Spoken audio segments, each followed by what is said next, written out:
বন্ধুরা, প্রতিদিনের মতো দুপুর ঠিক দুটোয় আবারও আজকে আমি আপনাদের সামনে আরও একটি নতুন রেসিপি নিয়ে হাজির হয়েছি। আর আজকের রেসিপি আলুর পরোটা। আর এই পরোটা বাচ্চা থেকে বুড়ো সবার প্রিয়। তো আসুন বন্ধুরা, আমি কিভাবে আলুর পরোটাগুলো বানাই আপনারা ভিডিওটি স্কিপ না করে ভিডিওটি শেষ পর্যন্ত দেখতে থাকুন। আমি আলুর পরোটা বানানোর জন্য প্রথমে মেজারিং কাপের 1 কাপ মতো গমের ময়দা নিয়ে নিয়েছিলাম। তারপর এখানে ময়দা নিয়ে নিলাম। তারপর 3 চামচ মতো চিনি এর মধ্যে দিয়ে দিলাম। তারপর হাফ চামচ মতো লবণ নিয়ে নিলাম। এবার শুকনো হাতে উপকরণগুলোকে একসঙ্গে খুব ভালো করে মিশিয়ে নিতে হবে। তারপর এর মধ্যে আমি মেজারিং কাপের হাফ কাপ মতো সাদা তেল এর মধ্যে দিয়ে দিলাম। এবার খুব ভালো করে ময়দাটাকে ময়ান দিয়ে নিতে হবে।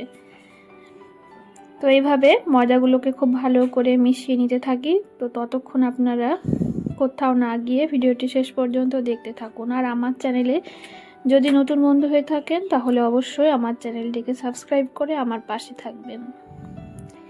এবার অল্প অল্প জল দিয়ে ময়দাটাকে খুব ভালো করে মেখে নেব। আমার ময়দাটা খুব ভালো করে মাখিয়ে নেওয়া হয়ে গেছে। এখন এর মধ্যে আমি একটু সাদা তেল মাখিয়ে 8 ঘন্টা মতো রেস্টে রাখবো। আর ময়দাটা আমি খুব টাইট করে মাখিনি, হালকা একটু নরম করেই মেখে নিয়েছি।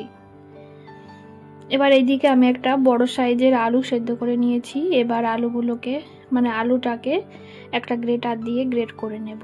আপনারা চাইলে ম্যাশ করেও নিতে পারেন। এভাবে গ্রেটার দিয়ে গ্রেট করে নিলে আলুর মধ্যে দলাভাব থাকে না। আর আলুটা খুব ভালো করে সফট করে ম্যাশ করে নেওয়া হয়। আর আমি আলুটাকে খুব ভালো করে ম্যাশ করে নিয়েছি। এখন আমি কড়াইতে প্রথমে সরিষার তেল দিয়ে দিলাম। তেল দেওয়ার পর এর মধ্যে আমি 5 ফোড়ন দিয়ে দেব। 5 ফোড়ন দেওয়ার পর এর মধ্যে আমি রসুন কুচি, পেঁয়াজ কুচি, আদা কুচি এগুলো দিয়ে দেব। আর সাথে একটু কাঁচা লঙ্কা কুচিও দিয়ে দেব। আর আমি এখানে সমস্ত মশলাগুলো কুচনো মশলা ব্যবহার করেছি। আপনারা চাইলে বাটাও দিতে পারেন।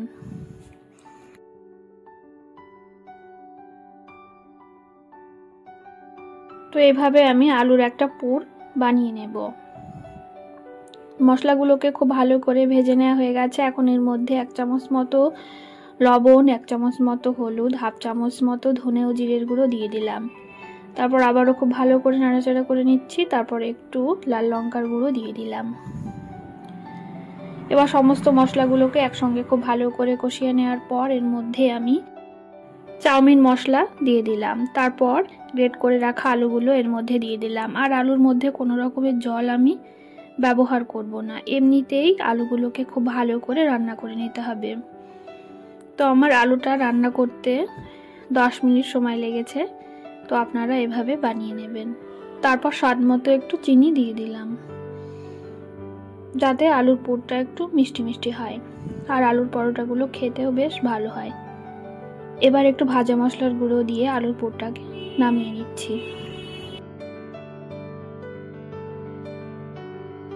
তো আমার তৈরি হয়ে গেল আলুর পুর।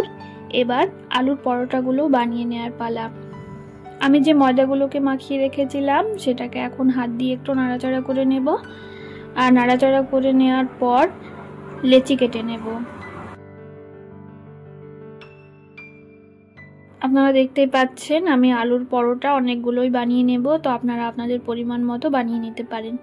আমার লেচিগুলো কেটে নেওয়া হয়ে গেছে। এখন আমি লেচিগুলোর মধ্যে এভাবে হাত দিয়ে একটু চ্যাপটা করে নিয়ে আলুর পুর এর মধ্যে 1 চামচ মতো দিয়ে দেব। তারপর আবারও খুব ভালো করে লেচি কেটে নেব।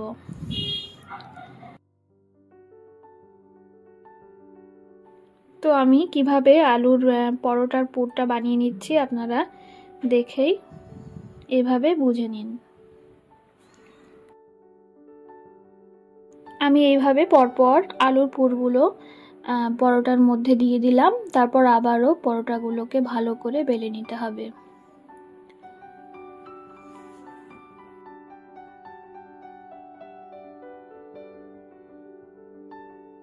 এবার আলুর পরোটাগুলোকে সামান্য একটু ময়দা দিয়ে বেলে নিচ্ছি। আপনারা চাইলে ময়দা নাও দিতে পারেন, কারণ তেল দিয়ে ময়দার ডোটা মাখা আছে, তাই এমনিতেও আপনার রুটিটা বেলে নেওয়া হবে।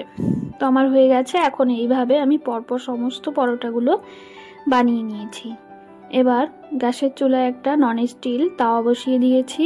তাওয়াতে প্রথমে আলুর পরোটাটা একটু সেঁকে নিচ্ছি। সেঁকে নেওয়ার পর সামান্য একটু তেল দিয়ে দু পিঠ খুব ভালো করে সেঁকে নেব।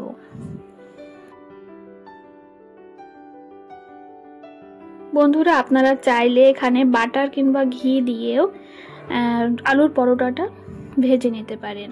তো আমি এখানে সাদা তেল দিয়েই ভেজে নিচ্ছি। আর বন্ধুরা, আপনারা যারা এখনো বাড়িতে এইরকম আলুর পরোটা বানিয়ে খাননি, তারা অবশ্যই একবার হলেও বাড়িতে বানিয়ে খাবেন। আর খেতে কেমন হয়েছে অবশ্যই কমেন্টে জানাতে ভুলবেন না।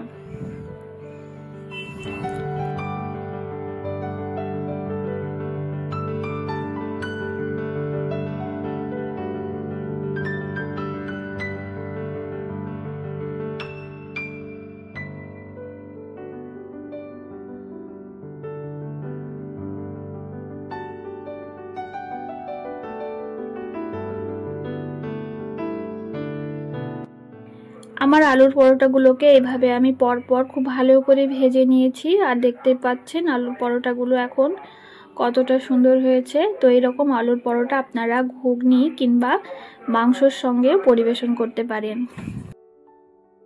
আর আপনার বাচ্চাকে এভাবে আলুর পরোটা বানিয়ে খাওয়াবেন, তারা দেখবেন রুটি খাওয়া একেবারে ভুলে যাবে, রোজ রোজ এটা খেতেই চাইবে। তো ভিডিওটি ভালো লাগলে ভিডিওটিতে অবশ্যই লাইক শেয়ার কমেন্ট করে আমার পাশে থাকবেন। আজকের মতো এখানে বিদায় নিচ্ছি। ধন্যবাদ।